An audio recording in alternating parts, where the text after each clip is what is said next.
Bismillahirrahmanirrahim. Assalamualaikum warahmatullahi wabarakatuh. Alhamdulillahi rabbil alamin. Assalatu wassalamu ala anbiya'i wal mursalin. Wa bihi nasta'inu ala umuri dunya waddin. Asyhadu an la ilaha illallah wahdahu la syarika lah. Wa asyhadu anna Muhammadan abduhu wa rasuluh. Allahumma salli ala Muhammadin wa ala alihi wa ashabihi wa mawalah amma ba'd. Qala ta'ala fil Qur'anil Karim, a'udzu billahi minasy syaithanir rajim. Ya ayyuhalladzina amanu dhkuru fis silmi kaffah wa la tattabi'u khutuwatis syaitan innahu lakum aduwwun mubin. Shadaqallahu adzim. Jamaah ahad pagi yang dirahmati Allah SWT, marilah kita ulangi kembali di dalam kita senantiasa memanjatkan rasa syukur kita kehadirat Allah SWT,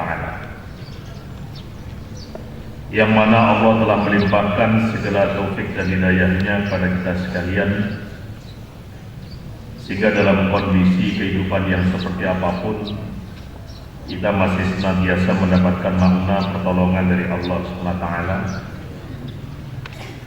untuk mampu melaksanakan apa yang menjadi kewajiban-kewajiban kita sebagai Islam.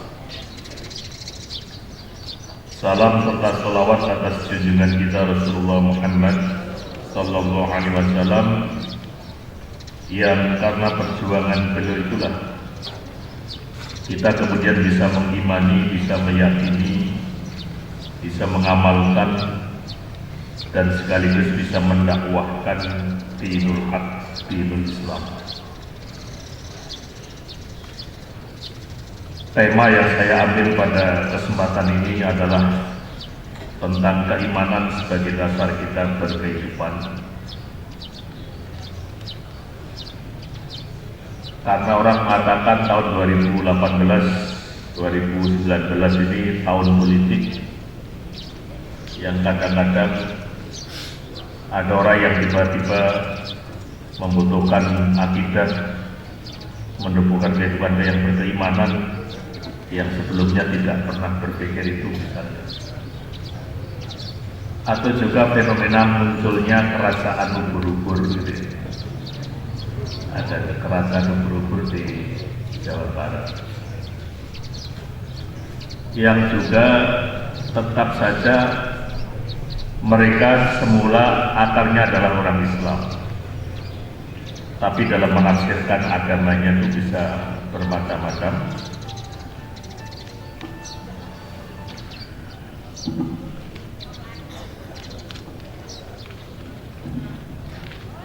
Nah, yang saya sampaikan nanti mungkin beberapa hal yang berkaitan dengan teori yang di depan tidak perlu terlalu banyak. Mungkin nanti akan kita pilih mana yang kira-kira perlu diperdalam. Jadi kenapa keimanan yang kuat itu menjadi sesuatu yang penting?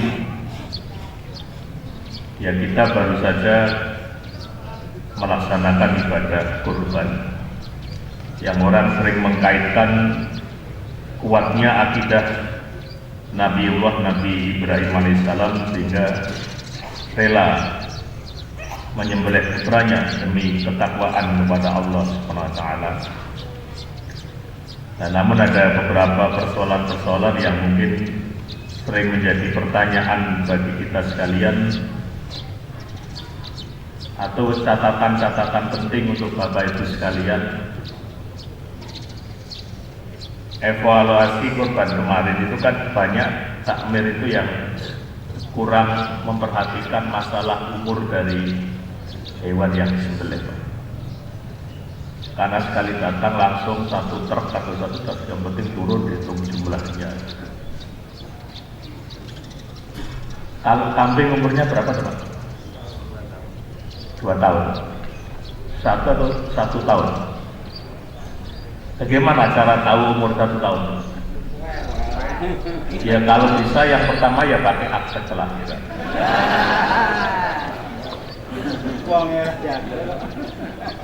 Jadi maksudnya begini, itu beberapa hewan yang harganya mahal itu kan sudah ada akte kelahirannya. Jadi burung yang harganya mahal itu sudah langsung tercatat.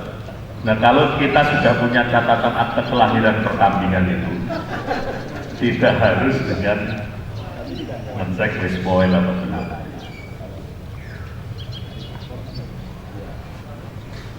Kalau di bawah itu, kambing boleh disembelih enggak Pak?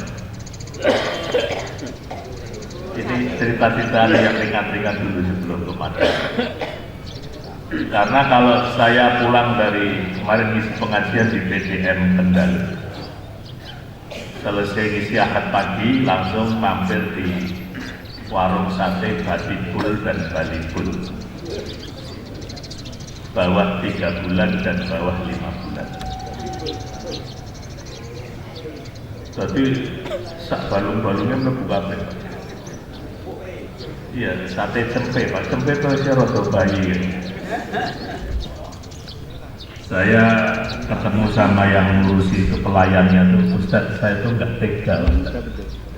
Karena ngetilin belalai cilik itu loh. Kalau kita kan ngetilnya enaknya apa tuh? Saya ngurusi ini bahasanya orang sekarang tuh yang mana tahan gitu. Masa 3 bulan, no, ya enak tenang loh itu ya Pak. Kalau nggak percaya nanti dicoba. Nah terus ada pertanyaan lain, mari saya ditanya dan sempat agak bingung juga, boleh nggak yang beli sapi itu ibu-ibu? Nah ini kurang kaya. ya nanti kajian HPT nanti bisa dikasih. Gimana? Boleh Pak ya? Nah? Jawaban ibu langsung nggak tegel. Ora pantes. Nggak pantas. Tapi memang kalau saya cari dalilnya ada nggak yang melarang tuh nggak ada. Ya cuman persoalannya nanti saya khawatir nanti kalau yang beli ibu, yang jagal, yang megang-megang sapi itu bapak-bapak, nanti sih dicekel mah keliru sih bila sih malah jadi urusannya jadi jauh.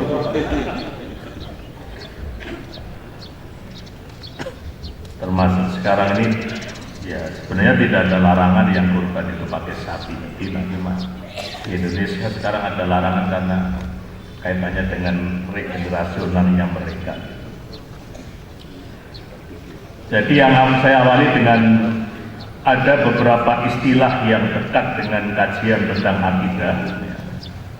Yang nomor 2 itu yang sering kita dengar istilah pertama istilah iman.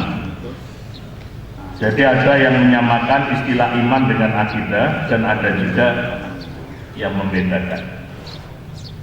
Apabila dibedakan maka iman dalam yang bermakna keyakinan atau akidah dan iman luar yang bermakna pengakuan dengan lisan dan pembuktian dengan perbuatan. Nah, apabila istilah iman berdiri sendiri maka yang dimaksud adalah iman yang mencakup dimensi hati, lisan dan amal sebagaimana ringkasan dari surat Al-Mu'minun ayat yang pertama sampai yang ke-11. Namun apabila istilah iman dirangkaikan dengan amal soleh seperti surat Al-Asr itu, maka iman berarti iktikad atau akidah. Istilah lain yang sering dipakai adalah tauhid, yang artinya adalah mengesahkan Allah. Ajaran tauhid adalah tema sentral akidah dan iman. Oleh karena itu akidah dan iman diidentikan dengan istilah tauhid. Nah, kemudian ada istilah usuluddin, pokok-pokok agama. Akidah, iman dan tauhid disebut juga usuluddin karena ajaran akidah merupakan pokok-pokok ajaran agama Islam. Kemudian ada istilah ilmu kalam. Kalam artinya berbicara atau pembicaraan. Dinamakan ilmu kalam karena banyak dan luasnya dialog dan perdebatan yang terjadi antara pemikir masalah-masalah akidah tentang beberapa hal ini. Ya, jadi kenapa diberi nama dengan ilmu kalam? Karena persoalan mungkin kita mengkaji tentang takdir gitu aja sudah berbagai macam pandangan itu juga akan muncul. Karena pemikiran yang berkaitan dengan ilmu kalam itu sangat luasnya. Kemudian ada juga yang menggunakan istilah dengan fikih akbar. Istilah ini muncul berdasarkan pemahaman bahwa tafaqquh fiddin, belajar atau mendalami ilmu agama yang diperintahkan Allah, bukan hanya masalah fikih tertentu dan lebih utama adalah masalah akidah. Maka untuk membedakan dengan fikih dalam masalah-masalah hukum ditambah dengan kata akbar sehingga menjadi fikih akbar. Jadi ini pemahaman yang pertama. Kemudian yang berikutnya, Hasan Al-Banna memberikan istilahnya urutan atau kajian pembahasan tentang akidah. Yang pertama ilahiyat, pembahasan yang berhubungan dengan ilah atau Tuhan seperti wujud Allah, nama-nama, sifat Allah dan sebagainya, afal Allah. Kemudian nubuat, pembahasan yang berhubungan dengan Nabi dan Rasul, termasuk pembahasan tentang kitab-kitab Allah, kemudian mukjizat, kemudian karomah dan sebagainya. Ruhaniyat, pembahasan yang berhubungan dengan alam metafisik seperti malaikat, jin, iblis, syaitan dan sebagainya. Kemudian sam'iyat, pembahasan segala sesuatu yang hanya bisa diketahui lewat sam'i, lewat dalil nakli, seperti alam barzah, akhirat, azab kubur, surga, neraka dan sebagainya. Nah, jadi kemarin itu ketika saya tadi cari-cari di Google itu apa toh penyimpangan dari kerajaan ubur-ubur, ini ada cabang Madiun belum ada? Siapa tahu juga ada komisariat ubur-ubur. Itu yang ketika menafsirkan surat Al-Baqarah itu yang awal-awal, Dzalikal kitabul la raiba fihi lil muttaqin. Siapa itu orang yang muttaqin? Alladzina yu'minuna bil ghaib. Yang percaya kepada segala sesuatu yang gaib, itu termasuk juga percaya dengan Nyai Roro Kidul. Itu yang dimaksud dengan percaya kepada yang gaib. Salah satunya percaya kepada Nyai Roro Kidul. Saya ingat betul almarhum Bapak Suprapto Nujurem itu kan selalu mengatakan, katanya sahabat Muhammadiyah berdakwah di Indonesia belum bisa mengusir Nyai Roro Kidul dari pemikiran kita. Kalau kita ditanya Nyai Roro Kidul aja enggak, kalau pengajian di kalangan persyarikatan sudah ada itu basic. Tapi kalau di pengajian yang umum kayak ono ya gitu kan. Itu yang dimaksud dengan. Nah, di samping sistematika di atas, maka pembahasan akidah juga bisa mengikuti sistematika arkanul iman yang seperti kita kenal di sekolah-sekolah kita. Iman kepada Allah, iman kepada malaikat, termasuk di dalamnya pembahasan jin, iblis dan sebagainya, kitab-kitab Allah, Nabi dan Rasul, dari akhir dan takdir Allah. Dan sumber akidah Islam, Al-Quran dan As-Sunnah, artinya apa saja yang disampaikan Allah dalam Al-Quran dan Rasul dalam sunnahnya wajib diimani, wajib diyakini, dan wajib diamalkan. Nah, akal pikiran berfungsi memahami nas-nas yang terdapat dalam kedua sumber itu dan mencoba kalau diperlukan membuktikan secara ilmiah kebenaran yang disampaikan oleh Al-Quran dan As-Sunnah. Itu pun harus didasari suatu kesadaran bahwa kemampuan akal sangat terbatas sesuai dengan terbatasnya kemampuan semua makhluk Allah. Akal tidak akan mampu menjangkau masalah gaib, bahkan tidak akan mampu menjangkau sesuatu yang tidak terkait dengan ruang dan waktu. Nah, jadi kalau ilmu-ilmu modern sudah mencoba menjelaskan tentang kebenaran Al-Quran dan As-Sunnah,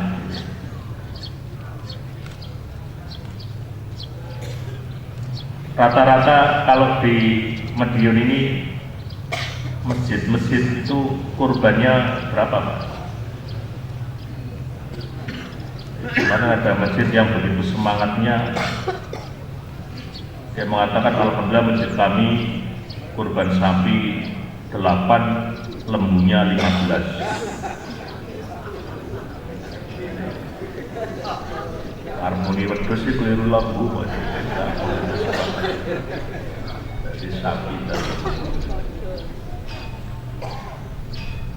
Terus kalau yang kurban pakai kambing itu biasanya sebagian yang diberikan pada sohibul kurban bagian yang mana, Pak?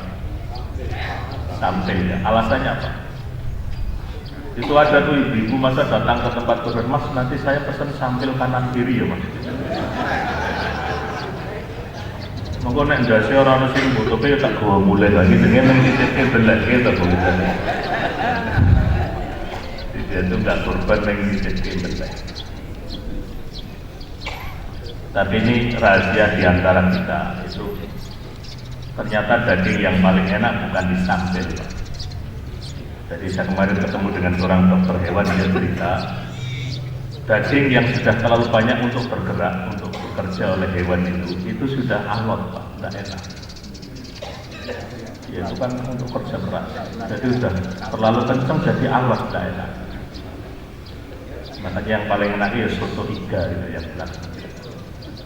Dagingnya diam. Jadi ini rasa kita ada dari korban itu nesa dengan minta jangan sampai. Karena ternyata bukan daging yang paling enak. Termasuk kemarin saya diberitahu oleh dokter hewan juga harus berhati-hati, kita harus bisa membedakan meskipun kayaknya hewan kita itu disembelih, tapi bisa juga mati karena kesakitan. Dan hewan yang mati karena kesakitan itu sama dengan pancing, tidak sembelih secara syar'i. Padahal kalau saya lihat kan ada beberapa kadang-kadang ngoyak target sehingga saya kemudian pernah mencermati sekali ngeret sapi mau ditubuhke itu sampai luka-luka tidak karu-karuan, Pak, jajal-jajal berdiri lagi, banting lagi. Wah ini jangan-jangan matinya bukan karena disembelih tapi sudah. Loh, ini betul Pak, ini masalah fikih Pak, kalau nggak hati-hati kita. Padahal ada ilmu medis mengatakan sapi yang disembelih sesuai syar'i itu dia tidak merasa sakit. Tapi yang kita sering lihat di YouTube kan ada sapi yang lari, sak masjid ngoyak kabeh coba. Malah kejadian malah saya lihat ada yang ditayangkan katanya ada yang terjerembab di selokan itu. Digoleki ondo Pak. Jadi kayak ondo kon menek dhewe lagi malah dadi saya dibuka. Iki sing stres wongnya apa sapi ini. Ada dicarikan tangga supaya dia naik.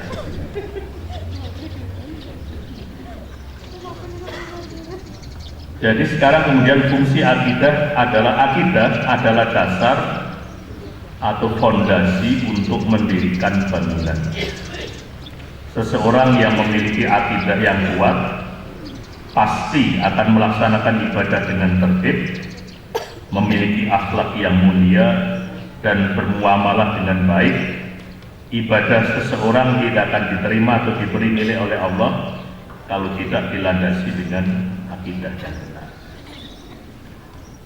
Nah makanya dalam persoalan-persoalan yang seperti ini kan banyak orang yang beribadah tetapi sebenarnya ibadah mahdhah itu kaitannya dengan hablum minallah, tapi kadang-kadang menjaga komunikasi dengan masyarakat, kadang-kadang mendahulukan kemanusiaan. Jadi ada orang yang beribadah ketika ditegur itu nggak ada dalilnya Mas. Ya kita berbuat baik ya syukur diterima, tidak apa-apa. Yang penting niatnya baik. Ini masih banyak terjadi di masyarakat. Terus yang kaitannya dengan iman kepada Allah, biasanya dalam kajiannya wujud atau adanya Allah adalah sesuatu yang kebenarannya perlu dalil pembuktian, tetapi karena sudah sangat umum dan mendarah daging, maka kebenaran itu tidak lagi perlu adanya pembuktian. Namun demikian, untuk membuktikan wujudnya Allah dapat dikemukakan beberapa dalil. Yang pertama, dalil fitrah, bahwa Allah menciptakan manusia dengan fitrah ketuhanan. Apabila manusia menghadapi sesuatu kejadian yang luar biasa dan dia sudah kehilangan segala daya untuk menghadapinya, bahkan sudah mendekati putus asa, barulah secara spontan fitrahnya tersebut kembali muncul mencari bantuan Tuhan. Kalau orang-orang psikologi mengatakan ada yang namanya God spot, titik balik ke Tuhan. Dan orang mengatakan manusia modern itu telah menempatkan Tuhan-Tuhan itu di pojok-pojok kehidupan. Kalau hidupnya terpojok baru mencari Tuhan. Itu yang dimaksud dengan dalil fitrah. Jadi kembalinya selalu kepada Tuhan, tapi datang ini kepepet sih.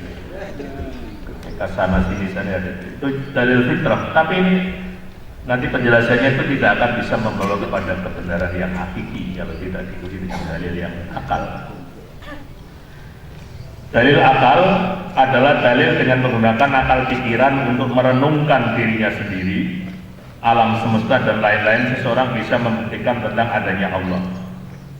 Nah, upaya membuktikan adanya Allah lewat perenungan terhadap alam dengan segala isinya dapat menggunakan beberapa konon, beberapa hukum. Yang pertama, konun al-ilah atau ilat, artinya sebab. Segala sesuatu ada sebabnya, sesuatu yang ada tentu ada sebabnya.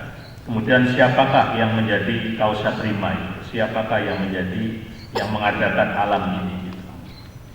Kemudian konun al-qudus, artinya baru. Alam semesta seluruhnya adalah sesuatu yang baru, bukan sesuatu yang qadim, yang tidak berawal. Kalau kudus, maka tentu ada yang mengadakan. Nah, yang mengadakan itu haruslah yang bersifat qadim itu. Sehingga itu. Kemudian yang ketiga, qanun an-nizam. Nizam itu artinya teratur. Alam semesta dengan segala isinya adalah sesuatu yang sangat teratur, sesuatu yang teratur. Tentu ada yang mengaturnya. Mustahil menurut akal semuanya itu teratur dengan sendirinya secara kebetulan. Jadi kita kadang-kadang salah ungkapan ya Pak. Saya pas kebetulan, sebenarnya menurut saya nggak ada kebetulan, semuanya kepastian. Jadi kita paling mudah mengatakan secara kebetulan. Nah, kemudian di samping dalil nakli, kemudian dalil yang nakli, sekalipun secara fitrah manusia bisa mengakui adanya Tuhan dan dengan akal pikiran bisa membuktikannya, namun manusia tetap memerlukan dalil nakli, yaitu Al-Quran dan As-Sunnah, yang akan membimbing untuk mengenal Tuhan dan yang sebenarnya, Allah dengan segala nama dan sifatnya. Sebab fitrah dan akal tidak akan bisa menjelaskan Tuhan yang sebenarnya. Jadi bapak-bapak, ibu-ibu sekalian, kebetulan tadi sudah disampaikan oleh saudara pembawa acara bahwa saya itu guru di UIN Sukijo. Sukijo itu Sunan Kalijogo. Kalau disingkat menjadi Sukijo.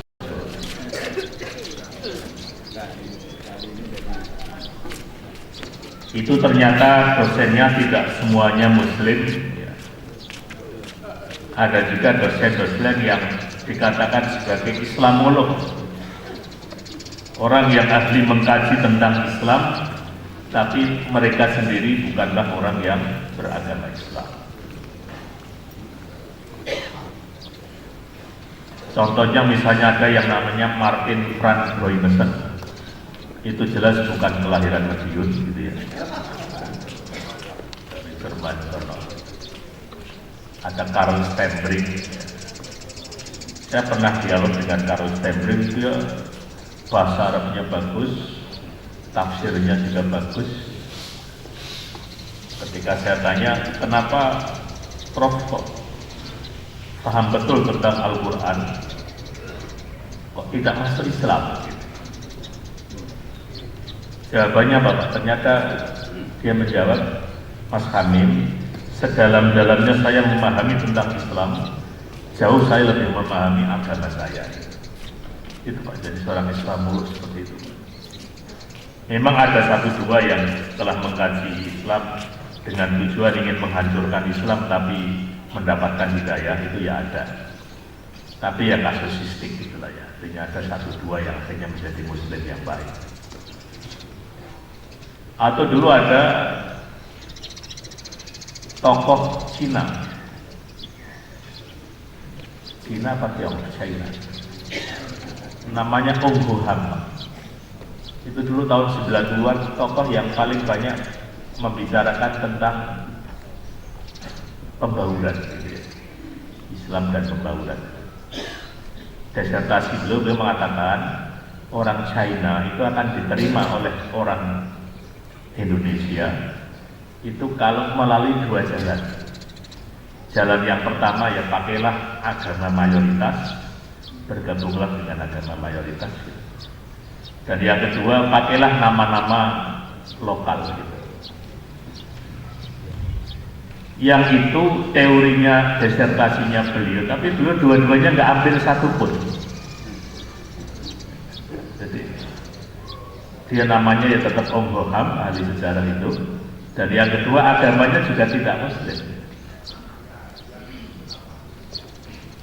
Ketika kita tanya kenapa begitu, apakah Anda bisa meyakinkan kepada saya bahwa Islam itu agama yang benar? Susah juga Pak menjelaskan. Jadi ternyata menghadapi profesor yang di dunia yang kiri itu juga kalau yang berhadapan itu masih baru selesai S3 itu belum makomnya. Jadi masih kalah juga ketika gimana saya Anda menjelaskan bahwa Islam itu lebih baik. Jadi kira-kira gitu Pak. Makanya kalau di kalangan China itu kan ada dua tokoh yang kontroversial. Satu yang namanya Su Hokgi, yang itu ada mungkin Bapak yang bawa dulu ada apa di sejarah itu Su Hokgi, catatan seorang demonstran. Su Hokgi itu kakak beradik dengan Su Hokjin. Su Hokjin itu akhirnya pakai nama Arif Budiman yang dosen di Universitas Salatiga, Setiawan Salatiga. Muslim, ya punya Muslim itulah ya. Muslimnya kayak bapaknya Muslim. Tapi istrinya memang Muslimah. Saya dulu pernah ngisi pengajian di sana, jadi ketua pengajian ibu-ibunya yang Solo itu istrinya Mas Arif, namanya Laila Hudori Budiman. Yang dulu di Kompas yang konsultasi keluarga di belakang ada nama Laila CH Budiman, Laila Hudori Budiman, itu istrinya. Tapi Su Hokgi tetap sebagai pejuang bangsa Indonesia, meskipun dia pasti tidak mau pakai nama Indonesia dan agamanya juga tidak kepada agama mayoritas. Tapi sekarang sudah tidak muncul lagi tema-tema itu. Dulu ada semangat sekali itu bagaimana pembauran itu. Dan sekarang kalau kita seperti itu nanti juga dikira itu hanya agak mepet-mepet ke pilpres, ini nggak ada nih. Jadi nanti kita memang agak susah ketika menjelaskan. Tapi nanti kalau hanya kemarin saya menemani karena minta beberapa masukan atau calon pimpinan itu aja, Bawaslu sudah bertanya saja. Ini kok Pak Amin, Pak Amin kok kumpul-kumpul bareng-bareng. Saya jelaskan Mas, sebelum tanggal 20 itu karena masalah katanya siapapun yang maju minta masukan dari kita itu boleh. Kalau sampai nanti menang begini itu boleh. Cuman bagaimana kalau kalah memang jarang yang memberikan syarat Pak. Kalau sampean kalah baiknya ngurusi pengajian di Islamic Center atau itu jarang. Makanya biasanya yang kalah terus ngamuk itu karena tidak diberikan solusi. Berikan jalan keluar.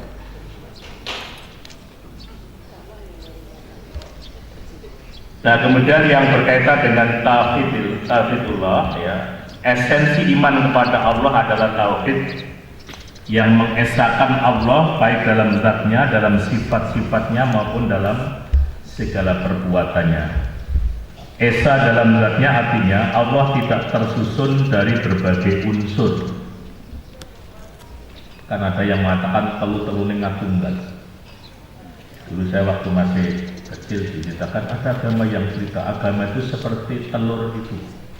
ada cangkangnya, ada putih telurnya, ada kuning telurnya, tapi itu ya telur. Itulah telur yang ngadungkan. Jelas gitu kan, sampai telur gitu loh. Ya gimana lagi ya, memang menjelaskannya.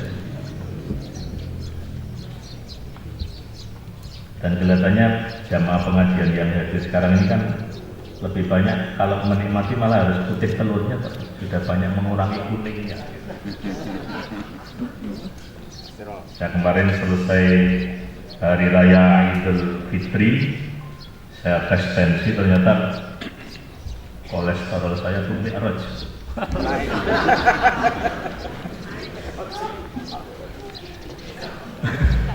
Jadi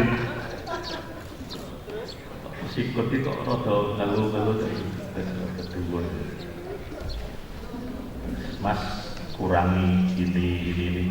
Ya kalau sarannya gitu saya tidak perlu ketemu dokter tuh gitu. Ketemu teman saja paham perlu gimana caranya tanpa itu tapi bisa jalan gitu loh gitu. Mengurangi gorengan, kalau sama apa? Macam-macam. Jadi rasa dikandani dokter nanti. Dia caranya kui melaku ning tetap enak gitu.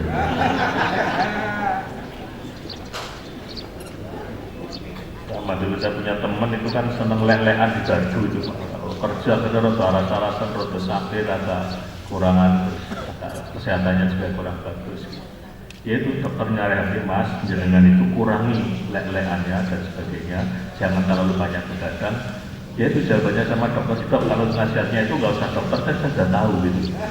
Gimana caranya tetap begadang tapi sehat gitu. Itu kan juga kadang-kadang sekarang nanti kalau ada Pak Dokter nyusul.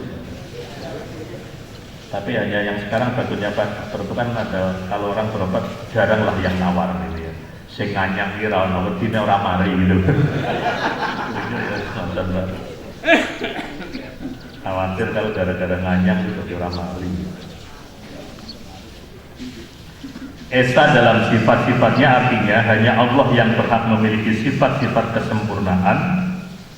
Disitulah makanya orang tidak boleh sombong.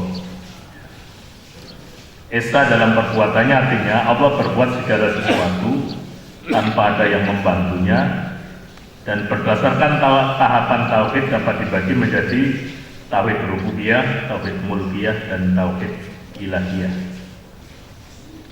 Nah, dari tiga ini ada dua teori. Yang pertama dalil at-talazum, artinya suatu keharusan, maksudnya setiap orang yang meyakini tauhid rububiyah semestinya meyakini tauhid mulkiyah, dan orang yang meyakini tauhid mulkiyah semestinya meyakini tauhid ilahiyah. Dengan kata lain, tauhid mulkiyah merupakan konsekuensi logis dari tauhid rububiyah, dan tauhid ilahiyah merupakan konsekuensi logis dari tauhid mulkiyah. Nah ini kalau kajian-kajian mungkin kan, makanya orang sering mengatakan kenapa orang Arab yang kalau ditanya siapa Tuhan mereka, dia tetap bukan berhala yang dari sembah, yang disembah tetap Allah, tetapi kemudian mereka tidak meyakini pada tauhid tertentu. Yang kedua dalil at-tazamun, artinya cakupan, maksudnya setiap orang yang sudah sampai kepada tauhid ilahiyah tentunya sudah melalui dua tauhid yang sebelumnya. Ya, jadi ketika kita sudah beribadah kepada Allah, harusnya rububiyahnya dan mulkiyahnya itu sudah tuntas. Nah sekarang persoalan yang kedua adalah iman kepada malaikat. Ketika ditanya siapa malaikat itu adalah, di antara ayat yang menyebutkan kepada malaikat adalah surat Al-Baqarah 285, makhluk Allah yang termasuk gaib atau imaterial atau rohani yang diciptakan dari cahaya dengan wujud dan sifat-sifat tertentu. Untuk mengetahui dan mengimani wujud makhluk gaib tersebut bisa berbagai macam. Ada dua cara. Yang pertama bil akhbar, melalui informasi yang diberikan oleh sumber tertentu. Yang kedua bil aktar, melalui bukti-bukti yang nyata yang menunjukkan makhluk gaib itu ada.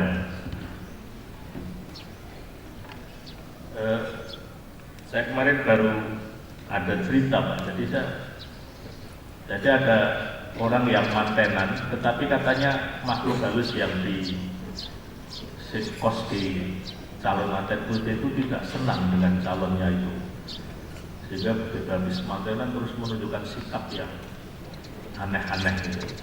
Saya nggak tahu kita di kalangan kita mengenal dunia yang seperti itu apa tidak gitu ya. Tapi ya itu akhirnya dicarikan pawangnya dan sebagainya, dirayu-rayu supaya mau. Makanya kalau sekarang orang banyak di TV, sering banyak di cita-cita tentang rupiah. Kalau sekarang katanya istilahnya rupiah, kalau dulu istilahnya katanya disuwuk gitu ya Bu ya. Suwuk itu pantai di dekat Kebumen, ada pantai Suwuk.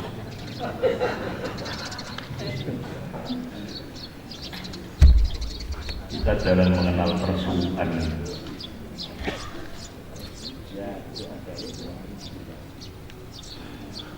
Nah, untuk tahu dan mengimani wujud malaikat, yang pertama melalui kabar yang disampaikan oleh Rasulullah, baik berupa Al-Quran maupun As-Sunnah.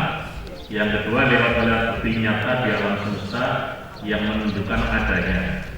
Jadi wujud malaikat tidak dapat dijangkau oleh panca indera kecuali jika dia menampilkan diri dalam rupa tertentu, misalnya dalam wujud manusia. Ketika menjelaskan tentang iman, Islam dan ihsan, malaikat bisa memunculkan sebagai manusia yang datang di depan Rasulullah misalnya. Ada cerita yang begitu.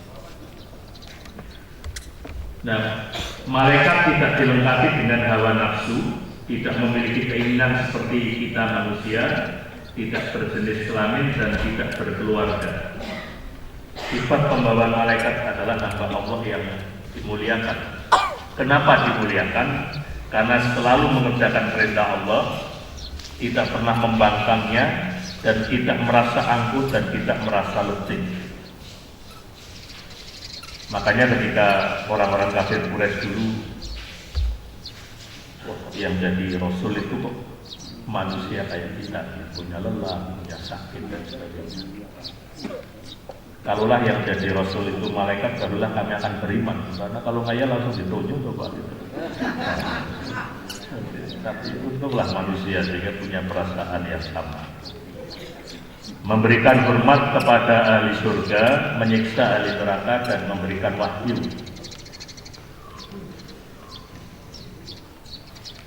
Kemudian tugas-tugas malaikat di alam nyata serta yang ada hubungannya dengan sirkulasi kehidupan manusia adalah mengatur hal-hal yang berhubungan dengan alam, mengikuti dan membangkitkan kekuatan rohani manusia dengan menyampaikan ilham, kebenaran dan kebaikan, mendoakan orang-orang mukmin untuk diampuni dosanya, diberi ganjaran surga dan dijaga dari segala macam keburukan. Dia turun ketika Al-Quran dibaca untuk mendengarkan, kemudian mendatangi majelis zikir, memohon rahmat untuk orang mukmin yang mengajarkan kebaikan. Nah, kalau kaitannya dengan masalah malaikat, apa hikmah yang bisa kita ambil dengan kita beriman tentang adanya malaikat? Yang pertama, lebih mengenal kebesaran dan kekuasaan Allah yang menciptakan dan menugaskan para malaikat itu. Makanya orang sering mengatakan, ya kalau kita mau minta pertolongan kepada malaikat, maka mintalah kepada yang menciptakan malaikat itu. Nanti dia akan mengerjakan perintah dari yang membuat itu. Lebih bersyukur kepada Allah atas perhatian dan perlindungannya, di mana malaikat ditugaskan untuk menjaga, membantu dan mendoakan hamba-hambanya.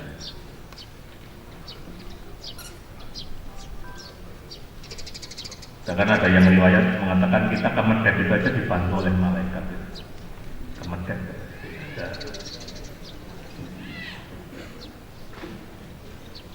Kalau menurut ibu-ibu, sholat yang khusyuk itu merem atau melek? Ya, yang benar ya merem melek gitu ya. Gitu. Mulai terus ya raiso. Merem melek itu namanya teriak-teriak gitu.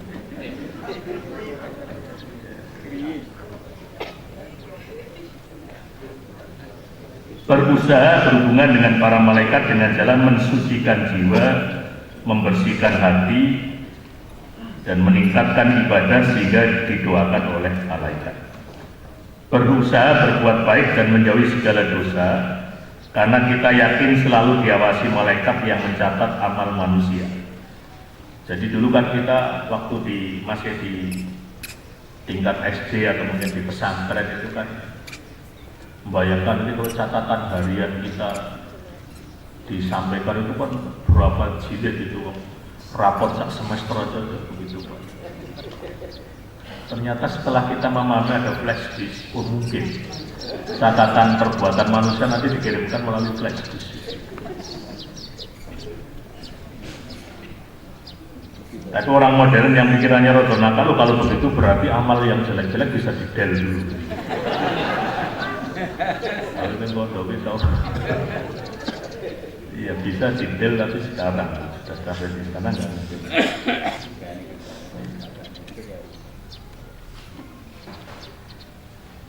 Nah kemudian siapa itu jin dan siapa itu iblis dan siapa itu syaitan? Dikatakan jin adalah makhluk gaib yang diciptakan Allah dari api. Dia juga mukallaf, artinya dibebani tugas-tugas keagamaan seperti kita manusia. Dan di antara mereka juga ada seperti manusia ini, ada yang patuh dan ada juga yang durhaka. Nah yang pertama kali durhaka adalah iblis dan anak cucunya yang disebut dengan setan. Oleh karena ada istilah disebut syaiton, golongan atau partai setan, orang yang secara sadar atau tidak menjadi pengikut syaiton. Ini juga nanti cerita gini nanti jadi masalah. Kata yang biasa.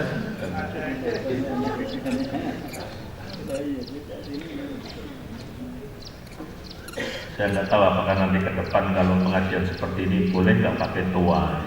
Nanti lama-lama pengajian nggak boleh pakai toa. Tapi dulu ada ulama karismatik di daerah Magelang, kalau isi tausiah seperti ini memang nggak mau pakai pengeras, terus selalu pakai suaranya sendiri. Ketika ditanya sama santrinya, Pak Kiai kenapa nggak mau pakai pengeras? Dia jawabannya sangat diplomatis, dia mengatakan supaya pahalanya tidak berbagi. Nah, gitu. Tuanya juga dapat pahala gitu dari saja. Ya kalau orang tua itu kan jawab itu kan diplomatis, silakan ditafsirkan sendiri. Katanya supaya jangan berbagi pahala. Nah, untuk dapat menguasai dan membuat manusia lupa dengan Allah, maka setan itu menyesatkan dengan cara taklil dan takwil. Menyesatkan dan yang kedua menakut-nakuti untuk menyatakan kebenaran. Langkah yang ditempuh syaitan dalam menyesatkan manusia itu yang pertama pakai waswasah, pakai bisian, nisyan, tamani itu panjangan angan-angan kosong, seandainya. Wa'dun, jadi ibu ini bapak-bapak sering melakukan wa'dun, janji palsu. Kaidun di budaya, syadun, hambatan, terus adawah, menciptakan permusuhan. Kalau di level kecil namanya adu cempe tadi, kalau agak besar namanya adu domba. Sekarang sudah sedang ramai itu masalah adu cempe. Tasyin itu memandang baik perbuatan maksiat. Nah ini yang banyak juga terjadi gitu. Nah kemudian bagaimana melawan syaitan? Tadi yang saya bacakan di dalam surat Al-Baqarah ayat yang ke-208 itu. Ya ayyuhalladzina amanu udkhulu fis-silmi kafah. Yang pertama masuk Islam secara kafah, wala tattabi'u khutuwati syaitan, dan jangan mengikuti langkah-langkah syaitan. Dan yang ketiga selalu menyadari bahwa syaitan adalah musuh utama dan adalah kita memperlakukannya sebagai musuh bukan teman.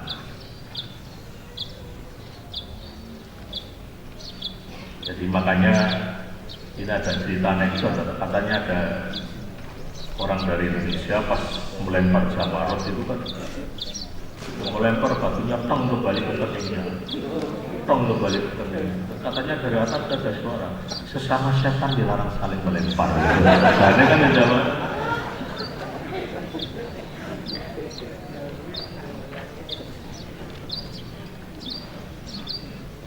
Kemudian secara praktis Rasulullah mengajarkan ya membaca al-isti'adzah dan membaca ayat kursi, zikir dan seterusnya, bisa kira-kira. Nah sekarang iman kepada kitab Allah.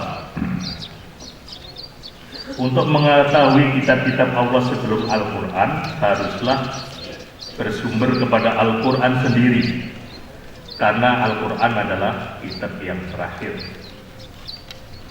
Al-Quran menyebut kitab-kitab Allah yang diturunkan kepada Rasul dan Nabi-Nya dengan sebutan ada Al-Kitab, ada Suhuf, ada lembaran-lembaran, ada Zubur atau Zabur. Kemudian menggunakan kata wahyu. Di samping Al-Quran, Al-Quran menggunakan kata wahyu untuk beberapa pengertian.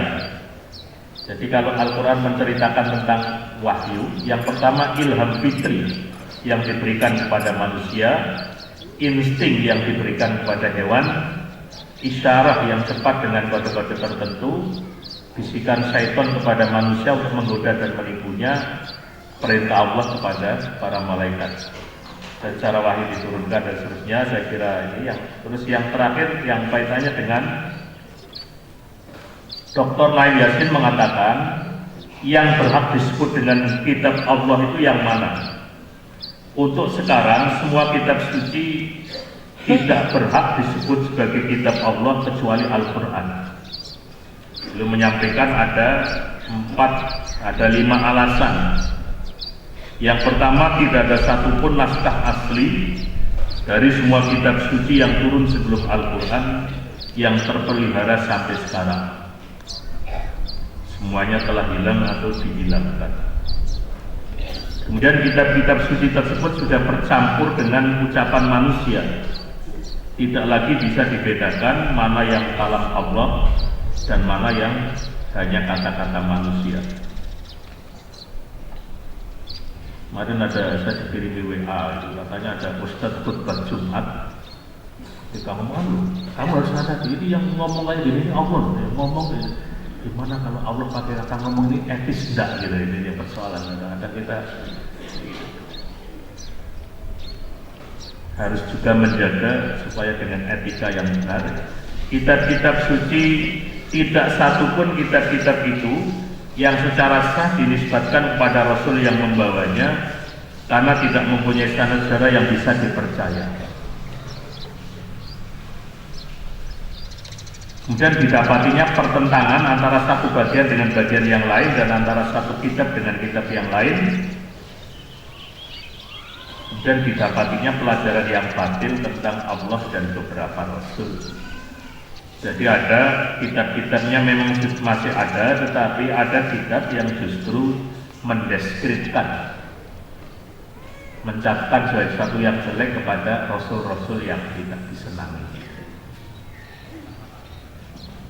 Sedangkan keaslian dan keutamaan Al-Quran, Al-Quran dijamin keasliannya. Adapun keistimewaannya adalah pertama, berlaku untuk umum, ajarannya mencakup seluruh aspek kehidupan, adanya jaminan pemeliharaan dari Allah, mudah difahami, dihafalkan dan diamalkan. Jadi yang penting ini Bapak-Bapak sekalian, sekarang kita ngeremboko lembaga-lembaga penghafal Quran. Karena asumsinya begini, yang tidak ngerti artinya saja bisa hafal. Iya, jadi ada kita yang kecil-kecil itu mungkin qul huwallahu ahad aja dia nggak bisa jelaskan itu apa artinya, tapi apa? Itu artinya apa? Memang Al-Quran itu sangat istimewa. Jadi banyak yang paham ilmunya tapi nggak bisa hafal.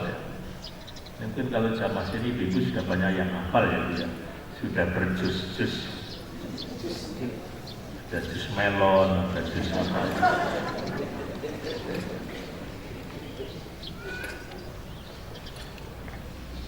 Jadi kemarin saya ngisi ospek terakhir, hari terakhir itu suruh ngetes mahasiswa baru tentang kualitas bacaan Qurannya, karena kebetulan saya di jurusan waktu itu ditugasi di PBA, Pendidikan Bahasa Arab, sehingga ya mereka saya suruh baca, yang suruh menilai teman-temannya sendiri. Ya rata-rata sudah bagus lah bacanya. Tidak ada lagi yang bacaan Quran versi Anissa Tahar gitu, ya patah-patah gitu. Karena sudah berani ngambil pendidikan bahasa Arab, saya kira sudah punya modal.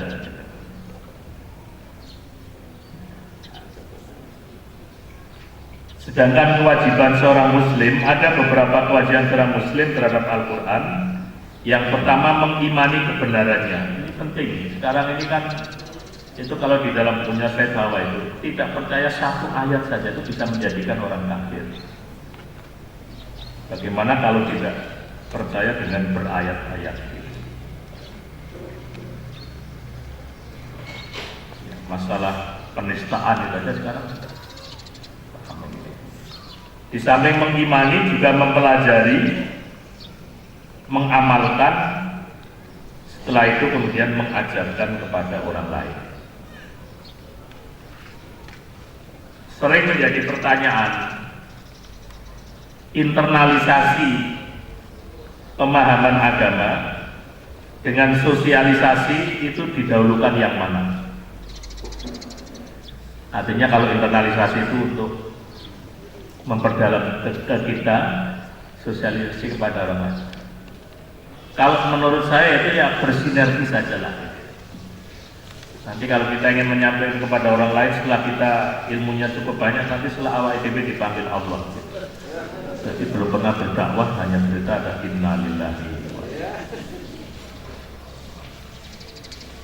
Karena ada tetangga saya seumur-umur itu rata belum naik masjid, begitu di masjid sekali malah di depan imam, Pak.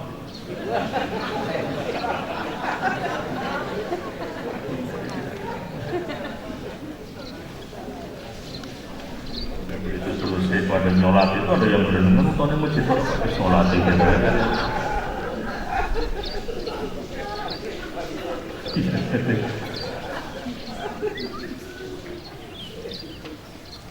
Iya, jadi kadang-kadang kan suka nyolati orang berkerenungan di video. Kok ngaji ya tau ketok.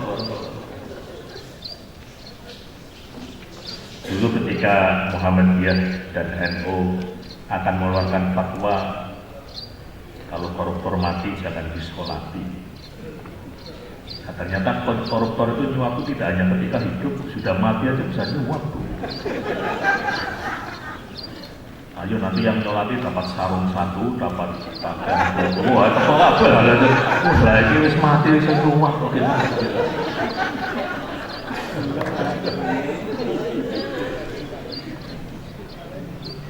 Iya, jadi sudah meninggal aja, apalagi masih hidup. Jadi sekarang ini Pak, saya kemarin ketemu teman saya, itu dia maju dewan.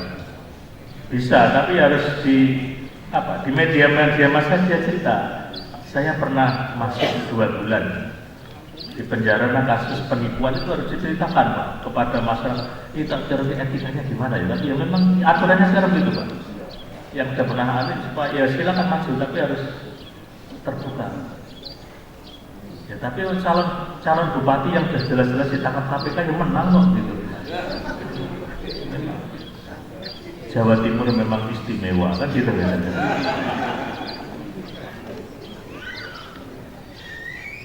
Yang terakhir, iman kepada Nabi dan Rasul.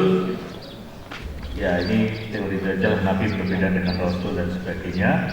Terus yang terakhir sebagai penutup,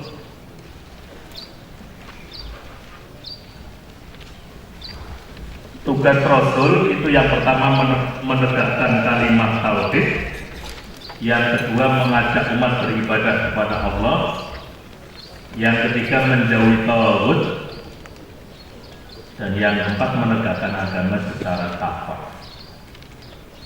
Dan yang terakhir bukti-bukti tentang kerasulan, bukti kebenaran nubuah dan risalah Muhammad itu Yang pertama, basyarah atau berita yang terdapat dalam kitab-kitab yang sebelumnya. Meskipun tadi di beberapa kitab yang lama kayaknya ini di hack gitulah ya, tidak muncul lagi. Mukjizat yang dianugerahkan Allah kepada beliau yang terutama adalah Al-Quran itu, sampai mukjizat yang lain. Nubuat atau prediksinya yang selalu tepat tentang segala sesuatu yang akan terjadi di masa-masa yang akan datang.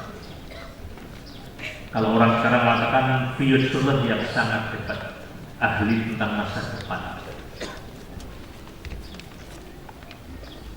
Kemudian kesaksian mengingatkan manusia yang telah bersyahadat.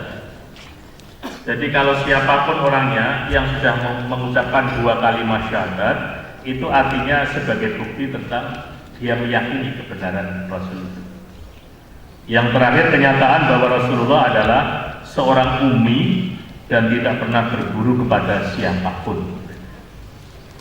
Ini juga banyak orang yang mengambil hikmah supaya nanti jangan dicurigai Rasulullah itu hanyalah melakukan kompilasi terhadap kitab-kitab yang sebelumnya, tetapi karena beliau tidak pernah belajar sehingga memang betul-betul itu datang dari Allah, bukan melalui belajar sebagai manusia.